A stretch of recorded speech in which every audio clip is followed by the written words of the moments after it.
नमस्कार, मी Ranjana. Home cook Ranjana चॅनलवरती आपल्या सर्वांचं पुन्हा एकदा स्वागत आहे. आजची रेसिपी करणार आहे उपवासाचा पदार्थ. नायलॉनचे जे साबुदाण्याचे दाणे असतात मोठाले, ते मार्केटमध्ये विकायला ते पॅकेट मिळतात. तर तो मी इथे उपवासाचा आज पदार्थ दाखवणार आहे. त्याबरोबर दुसरा एक उपवासाचेच पोहे मिळतात. तर त्या दोघांचं मिक्स असं मी इथे झटपट होणारा उपवासाचा चिवडा मी दाखवणार आहे. चला तर मग रेसिपीला सुरुवात करते.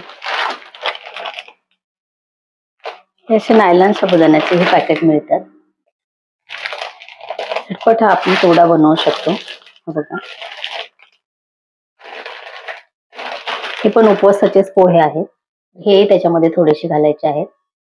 यासाठी मी ते वाटीभर शेंगदाणे घेतले, वाटीभर घेतलेला एक खोबरं, आणि आपल्याला इथे सुके मसाले म्हणाल तर जर फिक्का बनवायचा असेल तर तुम्ही फिक्का बनवू शकता. तिखटाचं प्रमाण इथे दाखवणार आहे.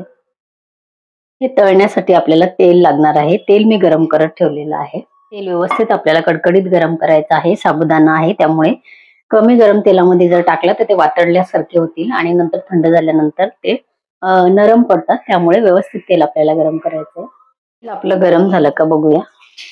हे बघा, पातळ आपण जे पोहे टाकले ते पटकन आपलं पोहे इथे तेलामध्ये वरती आलेले थोडे थोडे घालायचे.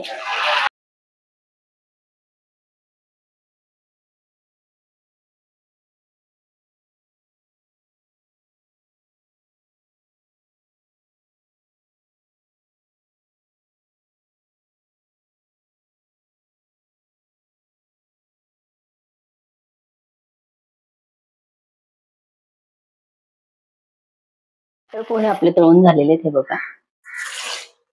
आता घालायचे आहेत आपल्याला नायलॉनचे साबुदाणे.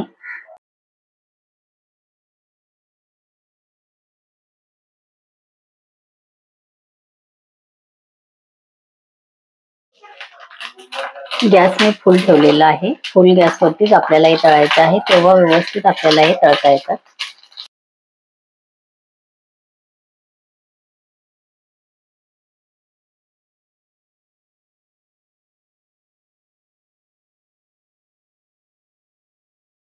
इथे आपले साबुदाणे सगळे तळून झालेले आहेत.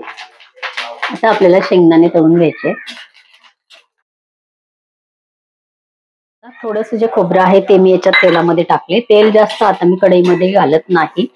जे आहे त्याच्यातच आपल्याला व्यवस्थित हे भाजून घ्यायचे आहे.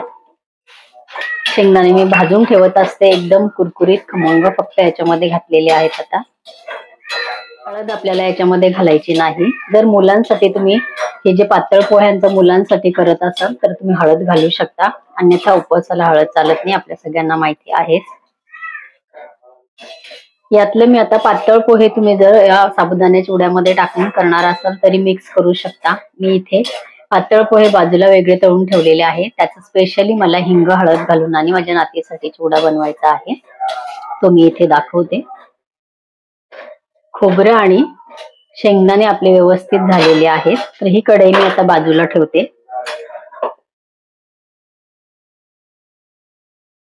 यामध्ये मला थोडेसे शेंगदाणे थोडंसं खोबरं मी घालते. सोप्या पद्धतीने इथे चिवडा मी दाखवते बघा. यामध्ये घालायचं आहे आता थोडंसं हिंग आणि हळद. थोडंसं हिंग घालायचं आहे, अगदी बघा 1 चिमटीभर फक्त मी हिंग घातलाय. आणि अर्धा टीस्पून पेक्षाही कमी ही हळद आहे. मीठ घालायचं आहे. जास्त आपलं दिसतो तो पण थोडासाच आहे, त्यामुळे मीठ अगदी जास्त घालायचं नाही. अगदी चवीपुरतं मीठ घालायचंय. बारीक साखर आहे म्हणून अगदी चिमटीभर फक्त मी घालते.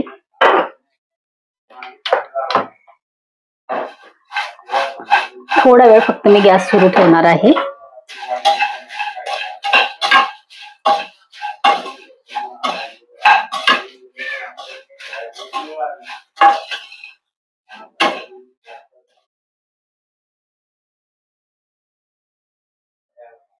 फिक्का चिवडा आपला तयार झालेला आहे. मी एका याच्यावरती होतील एवढे असे याच्यामध्ये साबुदाणे आपले जे तळलेले आहेत ते सुद्धा घातलेले आहेत. ते तळलेले आहे त्यामुळे फक्त मागून घालायचं आहे. तर चिवडा आपला हा फिक्का तयार झालेला आहे. लहान मुलं एकदम आवडीने खातात. चला आता आपले या चिवड्यामध्ये तळून घेतलेले शेंगदाणे घालायचे. शेंगदाणे भाजलेले असतील तर लगेच तेलामध्ये छान ते अजून कुरकुरीत होतात. यावरती घालायचं आहे चवीपुरतं मीठ. खूप जास्त मीठ घालायची गरज नाही, अगदी चवीपुरतं घालायचंय. 4 दाणे साखरेचे. आवडत असेल तर घाला किंवा नाही घातले तरी सुद्धा चालेल, पण घातले तर छानच लागतो. इथे आपल्याला आता मिरची पावडर घालायची आहे.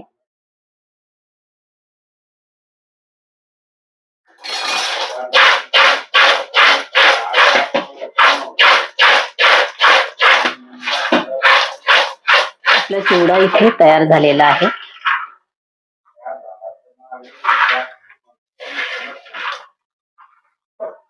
म्हणजे हाताने याला मिक्स करायची गरज पडत नाही. मस्त सगळ्या बाजूने आपली मिरची पावडर आणि तिखट मीठ लागलेलं आहे. बघा, या पद्धतीने उपवासाचा चिवडा नक्की करून बघा. माझ्या चॅनलवरती तुम्ही नवीन असाल तर होम कुक रंजना चॅनलला सबस्क्राईब करा आणि बाजूचं बेल आयकॉन सुद्धा प्रेस करा, म्हणजे माझ्या येणाऱ्या रोजच्या नवीन रेसिपीचं नोटिफिकेशन तुम्हाला मिळेल. भेटूया असंच एका छानसा रेसिपीवर. तोपर्यंत बाय. चिवडा नक्की करून बघा, मुलं खूप आवडीने खातात.